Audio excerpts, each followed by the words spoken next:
我嘛是火气有够大，陆军花防部阿兵哥一啉烧酒了后，啉甲马西三日黑白来，毋但是拍人，含警察嘛拍惨烈。花莲市市区这间酒馆拜六半暝有人伫咧烧拍，两个陆军花防部炮兵营阿兵哥一啉烧酒了后，就来起圣地，含民众大细声。结果警察接到报案了后来排解，甲人要带倒转去，伫咧巡逻车里，因搁再出手拍警察，搁甲警察手指头夹着伤。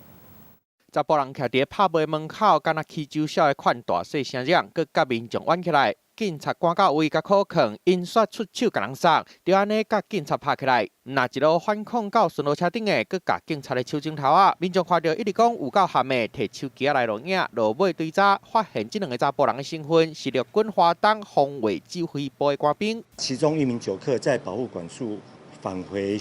这个派出所的路上，那突然这个失去理智，将同仁攻击并咬伤，造成同仁的这个左脸颊挫伤，还有左手大拇指被咬伤。代志发生伫国联5路的一间拍报，9号半暝啊，两个官兵啉烧醉伫门口闹代志，甲民众相拍。有人报案了后，警察赶来，想袂到因颠倒各甲插手，可能无愿意配合调查，起骹人手，互带转去派出所的时阵，伫巡逻车顶的，毋但要甲警察拍，佮甲人的镜头啊。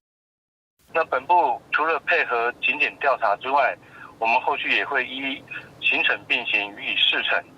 后续我们也会加强法纪教育。花防部讲，这两个人一个是上兵，一个是下士，是混合炮兵营的。目前专案移送地检署侦办，卖加强军纪的训练，尤其是出去营区了后行为的掌握，避免军队的名声臭气。记者综合报道。